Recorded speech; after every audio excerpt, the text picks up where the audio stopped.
This is Mark Molinax. Welcome back to this podcast on Taoism, where we consider each of the 81 verses of Tao Te Ching, China's ancient wisdom source, and perhaps the most influential single writing to come out of China. In the September 2018 issue of The Atlantic magazine, its editors reported out results of The Big Question, where they had asked a couple of months earlier on social media this question: what book or article would you make required reading for everyone on Earth? Tao Te Ching was the fourth most popular text of the responses, after Fahrenheit 451, Silent Spring, and the Brothers Karamazov. Today's class treats Tao Te Ching's verse 68, which I call Heaven or Hell. When you listen to the ground and you put your roots down, you can hear what she says if you're listening. When you listen to the ground and you put your roots down, you can hear what she says if you're listening. The sweet sound of the river as she moves over the stones. The same song that the blood in your body sings as it weaves around your bones. When you're listening, are you listening? In anger, the chief skeleton at the feast is you. You are wolfing yourself down. Frederick Buechner, 1973. Those who honor the way and virtue are angered by nothing. They use kindness among neighbors and virtue among strangers. They conquer their enemies without fighting and command through humility. Hashang Gong, also known as the Riverside Sage, 202 to 157 BCE. Today's guests on the show are Beth Honeycutt and Deneen Akers. Together, we have just concluded a regular reading of J.R.R. Tolkien's The Hobbit with their kids, the chapter on Mirkwood. Deneen was one of the voices on verse 26, and Beth was one of the voices on verse 55. Would either of you like to reintroduce yourselves? I'm Deneen Akers. I'm the mom of two. I'm a writer and a teacher, and I am a big fan of all of Professor Mark's teachings, be it Tolkien or the Tao, and I'm happy to be here again today. This is Beth Honeycutt, and I am a friend and a neighbor and a wife and a mother and a daughter and a sister, and my work is mostly in the early childhood field, and I am privileged to be here. Back in 2001, when I began at Mars Hill University, Beth became a friend of mine, and I call her the best student I've never had. She was never in one of my classes, but I enjoyed having her as a friend. And now a note of sadness. Susan, one of the wonderful voices for verse 65, unexpectedly succumbed to a flu-like illness since my last episode aired. She was the host of our Taoist reading club in West Asheville, and I miss her. We live on a wounded and disturbed earth, a world that seems condemned to be a violent place. And violence is so seductive, and it seems kind of natural. That violence is the regular, reported accompaniment to life today. Salman Rushdie wrote that incredible violence seems to be the gods' stock in trade or regimen today. But here's where I ask, who made the gods in the first place? Well, short answer, we did. We humans have given each god ever made human characteristics. Maybe we were lonely, I don't know. But our gods do resemble us in physical form, in constitution, in mental power, and in personality. Peaceful people through the years have imagined peaceful gods. Loving people have imagined loving gods. And violent people have imagined the gods, well, violent. So in result, who is surprised that our gods mirror exactly ourselves? By the way, this is called anthropomorphism in religious studies. We shape our gods, and then they, returning the favor, shape us. And then we shape the gods more, and they return the favor again and again, a process without end. 3 quotes demonstrate anthropomorphism. Xenophanes. If horses could conceive of the gods, then these gods would no doubt be conceived of as horses. Thomas Aquinas. Things known are in the form of the knower. And feminist Mary Daly said so provocatively, when God is male, the male is God. Anthropomorphism. So if our gods have these imported human feelings like love or personality, it's we who have exported these attributes into them. And get this, when we humans act in ways either good or bad, we often ascribe our behaviors as derived from and justified by some god. Long story short, this is how violence becomes natural, unavoidable, entrenched. Gods and humans, round and round we go, each inspiring each other. We've talked a lot about violence so far in this podcast, verses 30 and 31 especially, if you want to review those. Throughout our class, I've maintained that Tao Te Ching and Taoism are our capital O, capital I original instructions, original processes that got us here, and violence ain't in those instructions. We are not born violent, greedy, lonely, egotistical, or grasping, just to start a long list. We are born peaceful, whole, and good because these are the very processes of nature itself. Tao, which can be construed as nature itself, is our power for our peace, our prior power for peace, well before the habits of culture have got their hooks in us, hijacking our original instructions and replacing them with instructions that come second, third, fourth, and bulk rate into our inboxes. Put simply, when we act violently, we have forgotten, we have lost who we are. But we can remember, we can be found again, because peace is our birthright. It hasn't gone anywhere. Peace is not lost, just forgotten, just misplaced. And it is a choice to remember. Deneen, Beth, any rejoinders or comments, questions, if you like? Well, I like that word remember. That has to do with pulling back together, and membering, coming back together again. I'm reminded of a mutual friend, and your work reminds me of what he is often talking about, and that it's all a story. Mm-hmm. Everything is a story, and we have these powerful narratives, and one of them that as a culture we have ascribed to is that violence is the only path. Even to make peace, we must be violent. But that is ultimately a story that we're telling ourselves, and I really love this reminder in the Tao that that is not our original instructions. All right. With that in mind, can we have a reading of verse 68, please? Verse 68, how not to lose. The warrior who survives is not warlike. The skillful fighter does not weaponize rage. A skilled champion advances her cause without belligerence. A skilled manager changes people by serving them.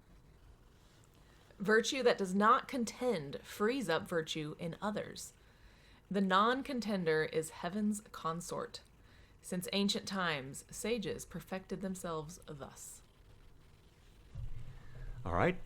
Thanks for reading that verse. Does this verse bring up any initial thoughts or stories or remembrances for you about what it's saying? I'm really wishing that our current political leaders could have a class on this verse right now, Professor Mark, because this is not the image we have right now of a warrior or a champion. This is something that we need a lot more of instructions on.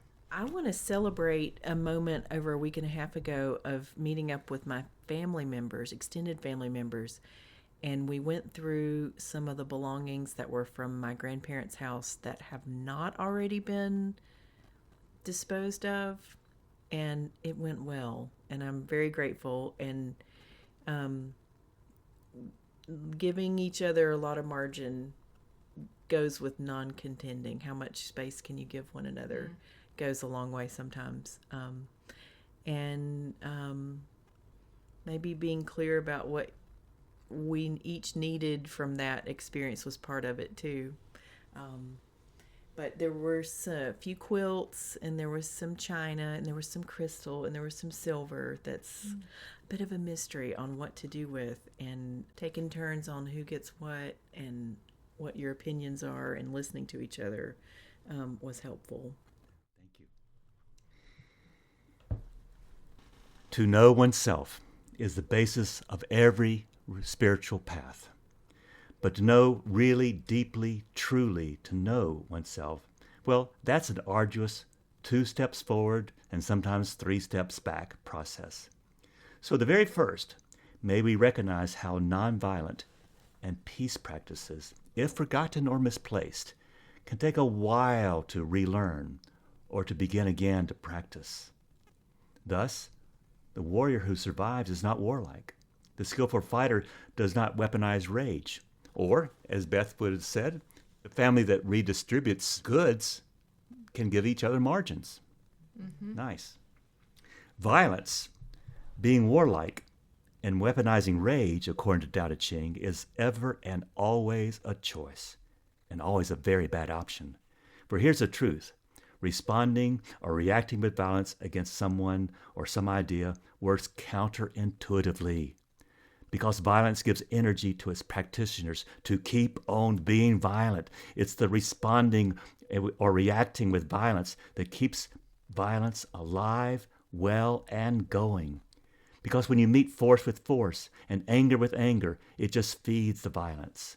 It never draws it down, but only builds it up more. While violence is not everlasting, and thus ever on life support, it exists only on an artificial diet of rage. Violence is therefore a perpetual motion machine. As long as we feed it with our ignorance of who we really are, we shall always have violence with us. Violence, then, is an influential algorithm, one that fracks our attention down to just one wavelength or channel, and all other wavelengths and channels are crowded out by violence's interference. You can demonstrate this yourself. Last time you got hijacked by anger, all you wanted to do was get even, lash out, destroy, and that one invasive, massive thought took over your common sense, your love, your life. Your body responded in flight or fight mode, which is a protective and momentary reaction. It's not our calm, peaceful, natural, real being or reality. Fight or flight is good for avoiding environmental dangers, but is an expensive practice and a poor midwife to the outcome one may want. The hot energy generated by anger burns the linings out of a person's brakes. John Hershey. Belligerence is counterproductive, as any mediator knows. You will not be punished for your anger. You will be punished by your anger. The Buddha. To fight against energizes your so-called opponent because they will fight back, and soon both of you have lost your minds to rage. The danger with hatred is, once you start in on it, you get 100 times more than you bargained for. Once you start, you can't stop.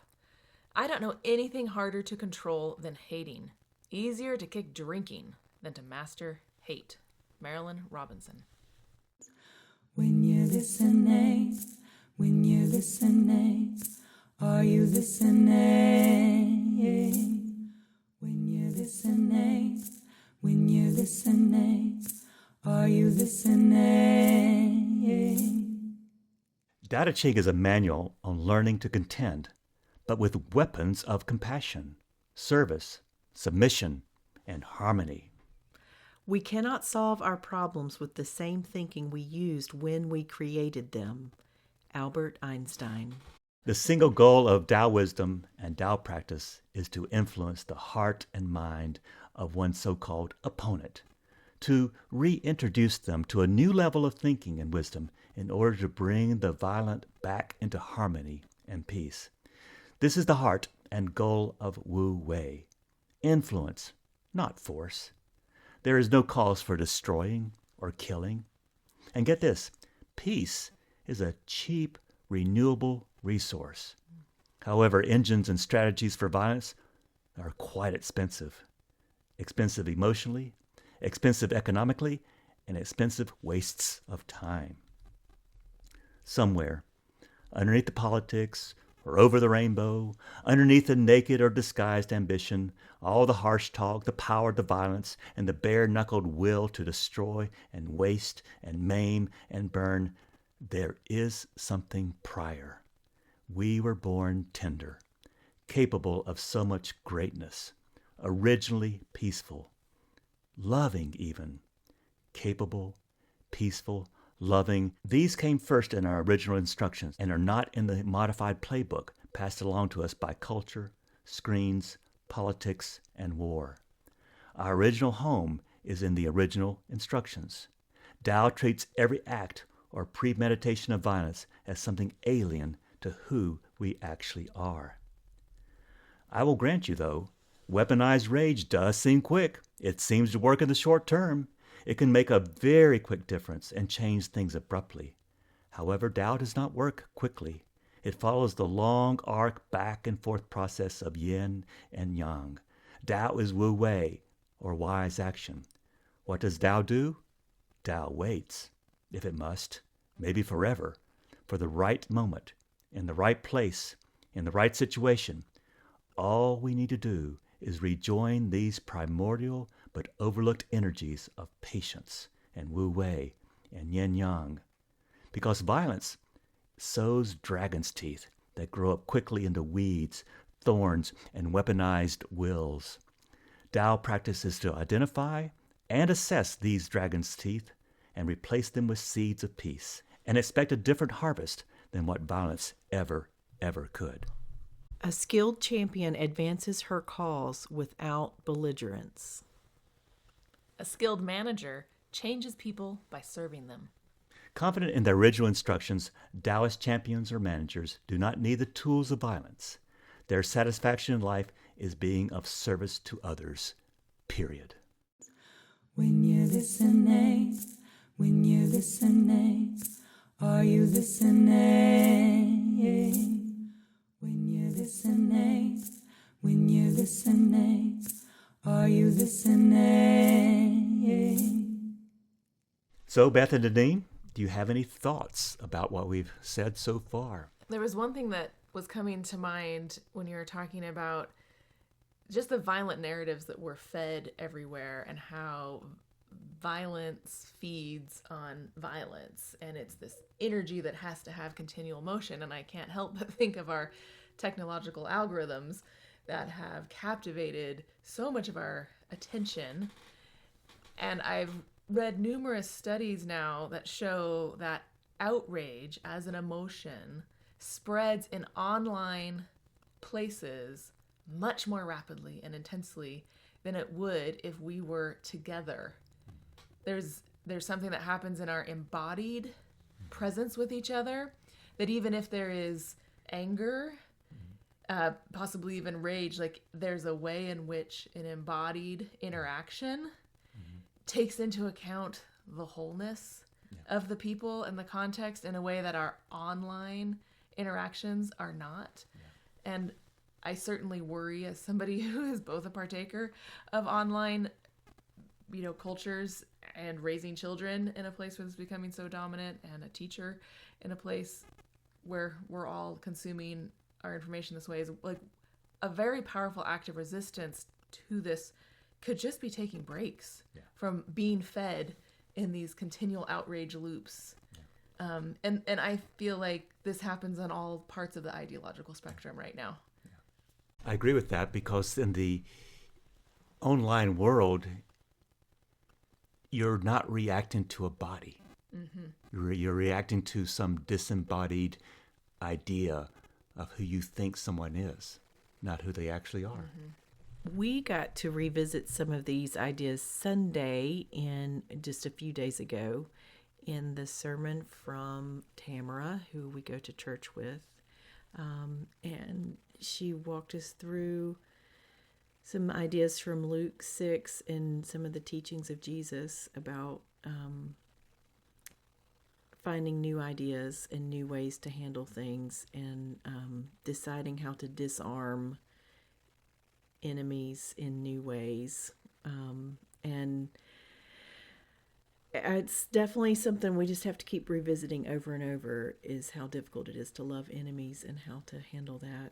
I'm also reminded of how much this fits into anything that I've ever learned from being a parent for going on, 16 years now, that when your child is dysregulated and up in it all with rage, you can succumb to responding in rage, but you will not gentle the situation.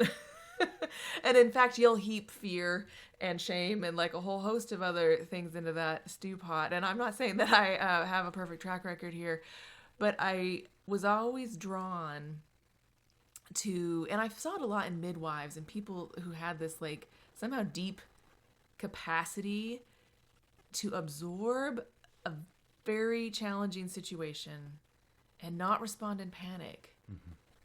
And their calm and their trust in the processes engenders more calm and trust. Like there is certainly a way in which learning, it's a nonviolent approach, and it certainly is something that I consider myself a continual student of in every aspect of life. And the parenting one was really coming to me tonight. My youngest child has started going to a Quaker school that teaches peace. And I have seen a profound difference in her over the last 6 months in being in an environment that models and encourages peace. Even so much that they don't vote in their community councils. They come to consensus unanimously. All sorts of things that she's now bringing home to us. Yeah. And the powerful influence of when you're having even a family disagreement about what movie we might watch. They're like, she's 9, has been taking the lead to say, okay, let's all pause and take 3 deep breaths and let's count to 4. And little things like that. And it really has a powerful ripple effect and on the family. Yeah. And I just think, may we all continue to be students of this because we need it. Yeah. This is fantastic. I'm reminded of a person who is peaceful just absorbing the crap around them and just taking it in without giving it back out. I remember in our congregation, Ken and Nancy are some of the founding pastors, and I remember Nancy giving a tribute to Ken on his birthday, saying that he was a stone catcher. Yeah. That he had the capacity that when stones were thrown, of catching them. And keeping them from being thrown back. Yeah. And that's such a powerful gift. Yeah. Well done. Thank you. Mm-hmm. Wow. Virtue that does not contend frees up virtues in others. The non-contender is heaven's consort. Since ancient times, sages perfected themselves thus. I'd like to spend a little time here. We recently saw the 3 treasures back in verse 67, and we'll encounter them again in verse 69. For now, I just want to remind us that when we practice our 3 treasures, that is, unconditional mercy, simplicity of wants, and humility, there's precious little room or oxygen for their opposites to survive. Last verse, we treated Buddhism's 3 gates to hell, known as hatred, greed, and delusion, and how the 3 treasures or gates to heaven of Taoism are practices which can overcome these 3 poisons. Here's the thing. When you're busy practicing your virtue and inborn treasures of mercy, simplicity, and humility, how much bandwidth can you give over to practicing the hells of hatred, greed, and delusion? Unconditional mercy, simplicity of wants, and humility have no substitutes. They form the unshakable triad that grounds us. They are how we stand firm in radical confidence. They are the really real, the permanent steady state of our being. So my class, let us practice the kind of world we want to live in, the kind we want our unborn great-great-grandchildren to live in. Because just one person, or one family or one community, practicing the kind of virtue that does not contend does free up virtues in others. Together, they bring us to immersive experiences of our original liberation and freedom, qualities that are always prior in us.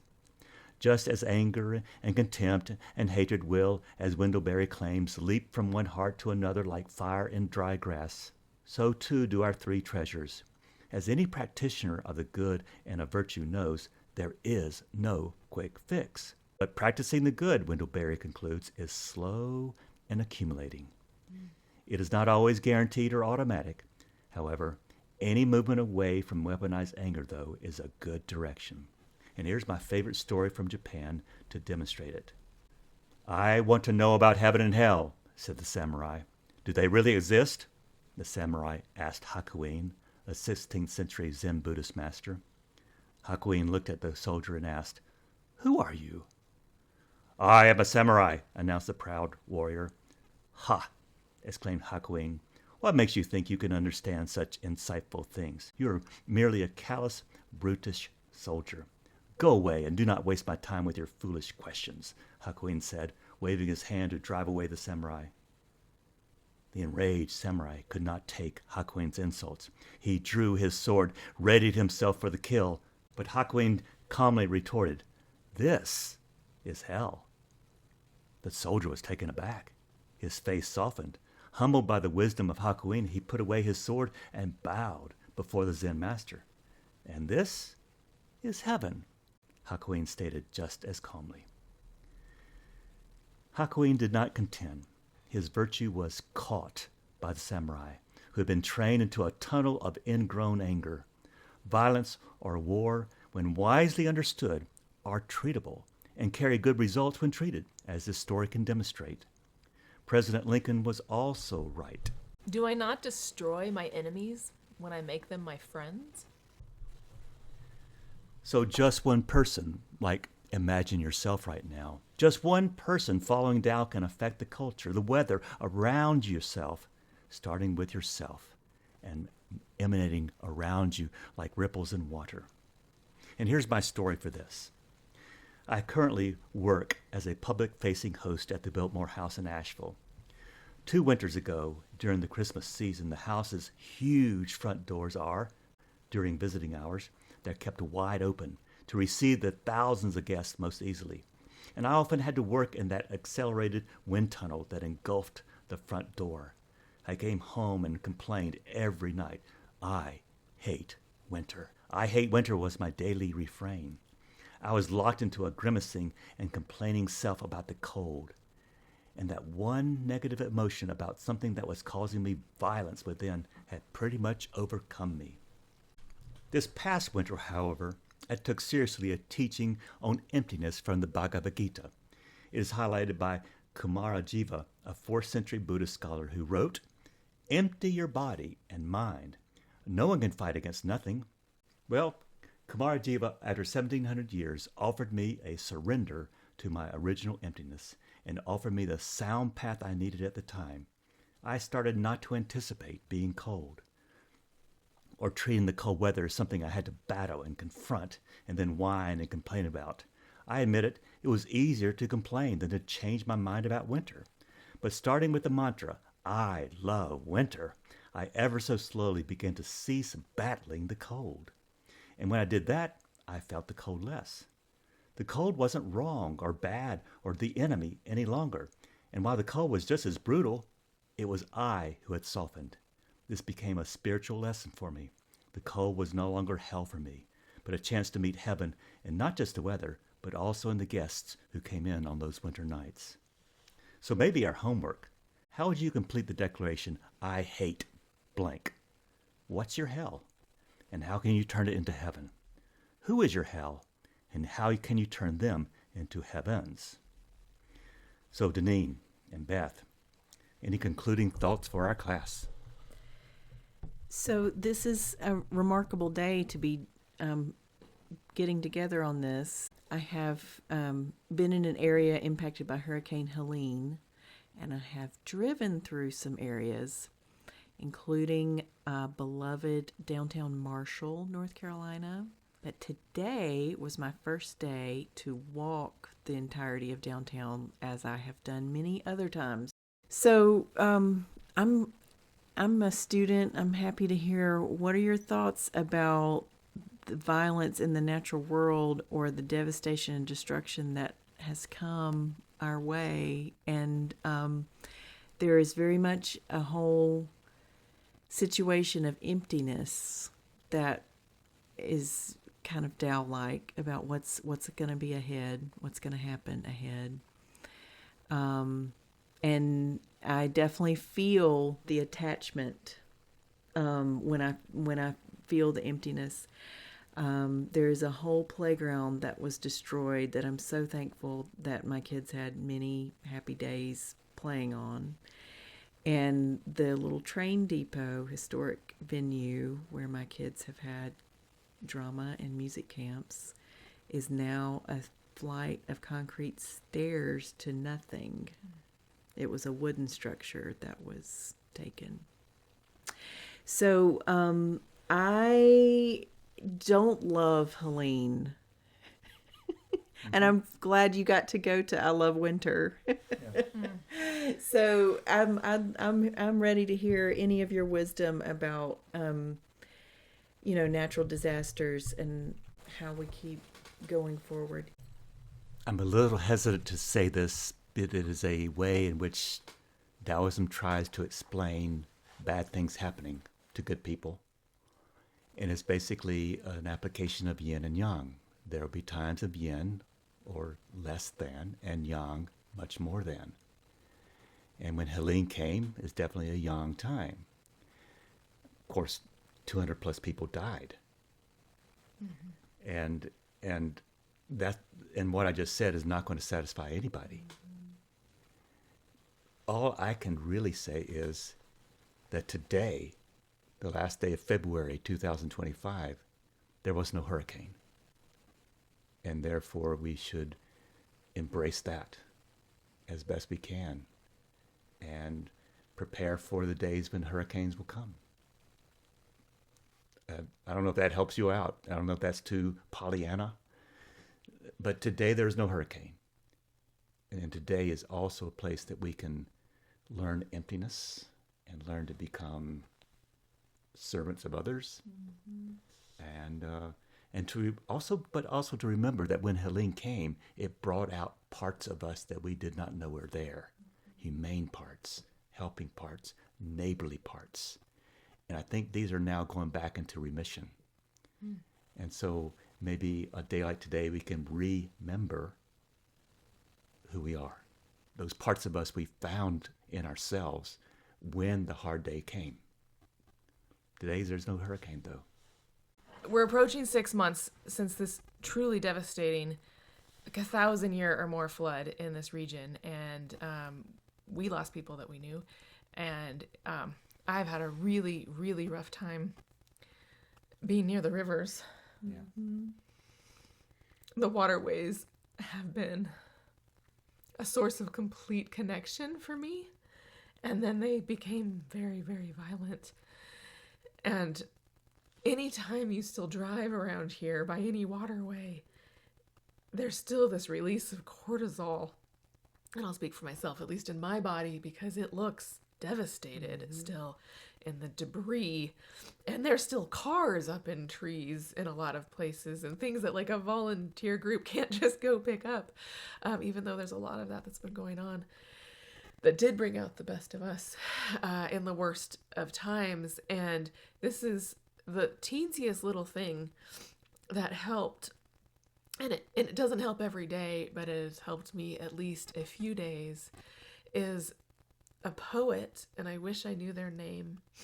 It was something I saw really just in passing, and it was just one verse of a poem that had been written in the voice, a first-person voice of the river. And it said, "I'm so sorry. I didn't mean for this to happen either. Can you ever forgive me?" And of course I know it's a device, right? The poet is anthropomorphizing the river. Yeah. And yet this is why I think art and poetry and music and these ancient texts and all these ways in which we try to get through the suffering that is inevitable. And in some ways, I think this is why this Taoist worldview has a lot to offer in these times of suffering that the Christian worldview that I'm entrenched in doesn't, which has a more linear view of like it's always going towards glory, and when it's not, you did something wrong. And I know that's not all Christianities, but that's been a dominant narrative. And this path and this wisdom does seem to have something more in the like, and there's the sorrow. It is a part of this, and learning to equip ourselves with the inner spiritual toolkit. Yeah. Reminds me of a Buddhist saying, just a sentence of 2 words: this too, that too, and this too. Nothing is to be denied or demoted or glossed over or papered over, but to bring it in and metabolize it within us, because we are big enough, I hope, to metabolize the crap of the world and into goodness. Moments like this help. Thank you. Yeah, well, I hope. Thank you, Deneen. Thank you, Beth, for this contribution here tonight. As we often do now, here's a child-friendly verse number 68. Maybe you at home could read it together with a young person and have them explain it to you. Verse 68. The secret to winning. A true warrior does not fight with anger. A great leader helps others by serving them, not by pushing them. They help everyone win without making anyone lose. The great don't need to fight. They calmly inspire others to do and be the good in the world. This free podcast is a production of many. Thank you, Deneen and Beth, for donating your precious time to join me on this podcast. We lift up Audrey Davis for her artwork and Molly Hartwell for her free use of her song and voice. Fortress Press holds the copyright for quotations from my Tao Te Ching translation used here. May your days begin in heaven's peace and become the times and places where your peace liberates others from their hells.